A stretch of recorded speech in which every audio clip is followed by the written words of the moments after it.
2014 నుంచి 2024 వరకు తెలంగాణ రాష్ట్రంలో బీసీలకు జరిగిన కేటాయింపులు పెట్టిన ఖర్చులు అధ్యక్ష చాలా భయంకరంగా ఉన్నాయి అధ్యక్ష. ఓబీసీల హాస్టల్స్ మెయింటెనెన్స్ కోసం 3,915 కోట్ల రూపాయలు కేటాయిస్తే ఖర్చు పెట్టింది 2,914 కోట్ల అధ్యక్ష. బతుకమ్మ చీరల కోసం 5,120 కోట్ల రూపాయలు నిధులని చెప్తే 2,168 కోట్లు ఖర్చు పెట్టారు అధ్యక్ష. ఇక్కడ ఎంబీసీ ఫైనాన్స్ కార్పొరేషన్ చూసుకుంటే అధ్యక్ష 3,850 కోట్లు అని చెప్పి 2018లో పెట్టారు అధ్యక్ష. కానీ రిలీజ్ చేసింది 601 కోట్లు అయితే ఖర్చు పెట్టింది 19 కోట్ల అధ్యక్ష. నాయ్ బ్రాహ్మణ ఫెడరేషన్కి 760 కోట్ల రూపాయలని చెప్పి నిధులు అన్నారు అధ్యక్ష. 83 కోట్లు ఖర్చు పెట్టిరు. అందులో 75 కోట్ల రూపాయలు కరెంటు బిల్లులకే వాపసు తీసుకున్నారు అధ్యక్ష. ఇక్కడ గౌడ కార్పొరేషన్కు 186 కోట్ల రూపాయలు అని చెప్పి పెట్టిరు అధ్యక్ష. 18 కోట్ల రూపాయలు ఖర్చు పెట్టిరు అధ్యక్ష. వడ్డెర కార్పొరేషన్కి 70 కోట్ల రూపాయలు నిధులు ఇస్తున్నామని చెప్పి 17 కోట్ల రూపాయలు ఖర్చు పెట్టిరు అధ్యక్ష. సగర కోఆపరేషన్ కూడా 33 కోట్లు అని చెప్పి 4 కోట్లు ఖర్చు పెట్టిరు అధ్యక్ష. బోయా కార్పొరేషన్కి 35 కోట్లు అని చెప్పి 27 కోట్లు రిలీజ్ చేస్తున్నామని చెప్పి 5 కోట్లు ఖర్చు చేసిరు అధ్యక్ష.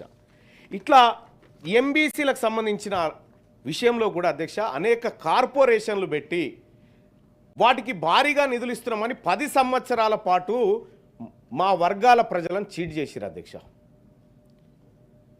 పోయిన బడ్జెట్లో మనం కూడా ఈ గవర్నమెంట్ కామారెడ్డి డిక్లరేషన్లో భాగంగా బీసీలకు ప్రతి ఏడాది 20,000 కోట్ల రూపాయలను బడ్జెట్లో పెడతామని చెప్పడం జరిగింది అధ్యక్ష. కానీ పోయినసారి దాన్ని 9,000కే కుదించడం జరిగింది అధ్యక్ష.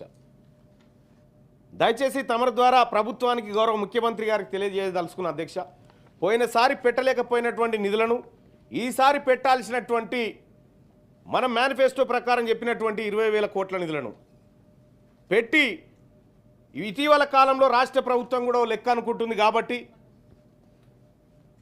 ఆ లెక్క ప్రకారమైన నిధుల విషయంలో కానీ రాజకీయ అవకాశాల విషయంలో కానీ ఉద్యోగాల విషయంలో కానీ ఈ రాష్ట్ర ప్రభుత్వం చొరవ తీసుకోవాలి సార్. అట్లాగే ఎస్సీ ఎస్టీ సప్లాన్ లెక్క బీసీలకు కూడా సప్లాన్ తీసుకురావాల్సినటువంటి అవసరం ఉంది సార్.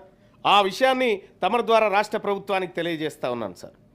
ఇక బీసీలకు సంబంధించినటువంటి సార్ కాంట్రాక్టర్లు సార్ ఇదే కామారెడ్డి డిక్లరేషన్లో 42% పనులను ఎస్ సార్ అదే విషయంలో సార్ క్లారిఫికేషన్ విషయంలోనే సార్ ఇవి నాకు కనిపించలేదు సార్, అందుకోసమే చెప్తా ఉన్నా. 42% కాంట్రాక్ట్లను బీసీ కాంట్రాక్టర్లకు ఇస్తామని చెప్పి మనం అనుకున్నాం సార్. కానీ గవర్నర్ గారి ప్రసంగంలో అది కనిపించలేదు సార్. దయచేసి అది కూడా ఉంటే బాగుండేది అనేది ఒక మాట చెప్తా ఉన్నా సార్. ఇక ఇంకొక కీలకమైనటువంటి విషయం సార్, గత ప్రభుత్వాన్ని ప్రజలందరూ తిరస్కరించి ఉద్యోగులందరూ తిరస్కరించి సబ్బండ వర్గాలు తిరస్కరించి ప్రధానంగా ఉద్యోగులు కీలక పాత్ర పోషించారు అధ్యక్ష. కానీ వాళ్ళు కొద్దిగా ఇబ్బంది పడతా ఉన్నారు అధ్యక్ష. వాళ్ళ సమస్యలు పూర్తి స్థాయిలో పరిష్కారం కాలేక అనేక ఇబ్బందులు పడతా ఉన్నారు. వాళ్ళ డిఏలు పెండింగ్లో ఉన్నాయి అధ్యక్ష.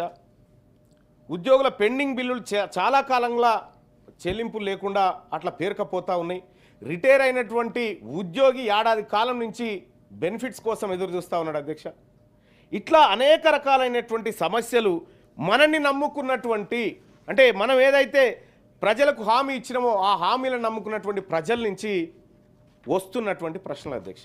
వాటన్నిటికీ పరిష్కార మార్గం ఇక్కడ దొరకాలని కోరుకుంటా ఉన్న అధ్యక్ష. అలాగే తెలంగాణ రాష్ట్ర ప్రభుత్వం ప్రతిష్టాత్మకంగా బీసీలకు 42% రిజర్వేషన్ ఇవ్వాలని నిర్ణయం తీసుకున్నటువంటి ధర్మిలా ఈ రాష్ట్ర ప్రభుత్వానికి బీసీ ప్రజల పక్షాన ధన్యవాదాలు తెలియజేస్తూనే దాన్ని పూర్తి స్థాయిలో ఇంప్లిమెంట్ చేసి ఈ రాష్ట్రంలో బీసీలకు అత్యధిక రాజకీయ వాటా స్థానిక సంస్థల్లో దక్కేలా చూడాలని చెప్పి తమరి ద్వారా ఇక లెక్కల విషయానికి పోవాల్సినటువంటి అవసరం లేదు అధ్యక్ష. ఇక మేము కూడా పోవాలనుకోవట్లేదు.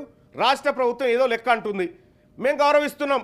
42% అని రిజర్వేషన్ ఏదైతే అన్నారో దాన్ని గౌరవిస్తూనే ఈ లెక్క ప్రకారమే ముఖ్యమంత్రి గారు చొరవ తీసుకొని విపక్ష పార్టీ నాయకుడు కల్వకుంట్ల చంద్రశేఖరరావు గారు ఉన్నారు, విపక్ష పార్టీ నాయకుడు ఎల్ఓపి గారు ఈ సభలో ఉన్నారు, వాళ్ళకు కూడా రిక్వెస్ట్ చేస్తా ఉన్నా, ఇది మా జాతులు దశాబ్దాలుగా నష్టపోయినటువంటి అంశంలో ఒక స్టెప్ పడుతున్నటువంటి సందర్భంలో వాళ్ళు చొరవ తీసుకొని రావాలి అధ్యక్ష.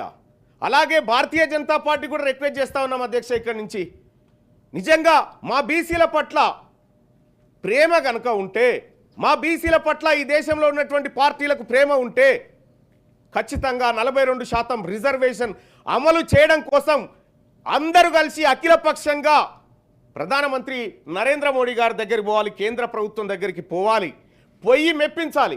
ఇవాళ బీసీ ముఖ్యమంత్రిని చేస్తామని భారతీయ జనతా పార్టీ అంత ఈజీగా చెప్పినంతగా కాకుండా బీసీల మీద ప్రేమ ఉన్నట్టుగా బీఆర్ఎస్ పార్టీ ఏదైతే చెప్తుందో మాటలు వద్దు.